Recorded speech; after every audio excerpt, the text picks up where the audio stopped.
Ukraine says that Russian forces have struck a civilian vessel near the port of Odesa. The Ukrainian Navy spokesman says there were no casualties. A ship, though, can be seen ablaze in the area, but it's not clear whether it's the same vessel that is said to have been hit. Meanwhile, Ukraine's military says that it targeted 2 oil refineries overnight. The Army's chief of staff said on social media that the strikes sparked fires at both energy facilities. Ukraine has stepped up drone attacks on Russian oil refineries in recent months, causing fuel shortages across Russia. Let's go live now to the Ukrainian capital, Kyiv. Al Jazeera's Audrey Macalpine is there for us. Audrey, what's Ukraine saying about this attack on this vessel in Odesa?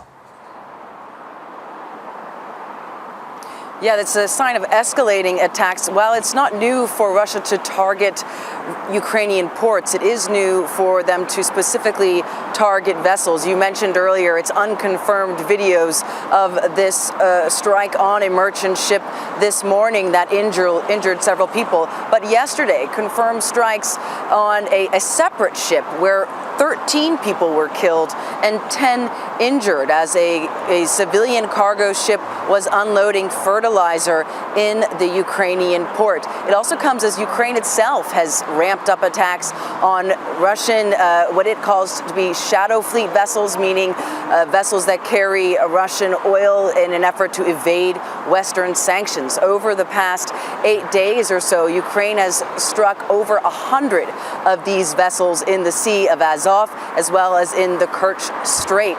So again, a sign of these escalating attacks. No doubt they'll have an impact on global shipping, as well as insurance premiums, as both of these sides take the fight to sea. Be argued, I suppose, that what Russia is doing now in Odessa is in response to what Ukraine has been doing in the Sea of Azov and Crimea. Tell us more about what Ukraine has done, effectively blocking off that route to Russian ports.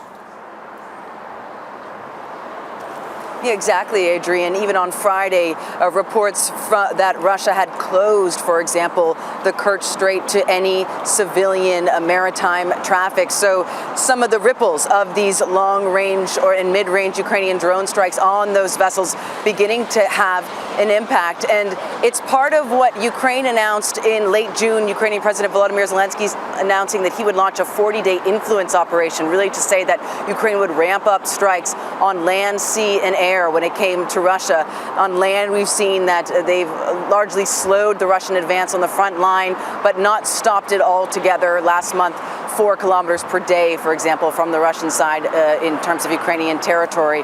But also at sea, I mentioned earlier, over 100 vessels over the last week, and in the air, continuing its long and mid-range drone strikes in an effort to cripple Russia's oil industry, as well as to largely choke off the Russian-controlled peninsula of Crimea. And we're about halfway through that 40-day influence operation announced by Zelenskyy, but it doesn't appear that Russia is slowing down. If anything, these attacks on these ports in Odessa show that, if anything, Russia is doubling down. Al Jazeera's Audrey Macalpine reporting live there from Kyiv. Audrey, many thanks.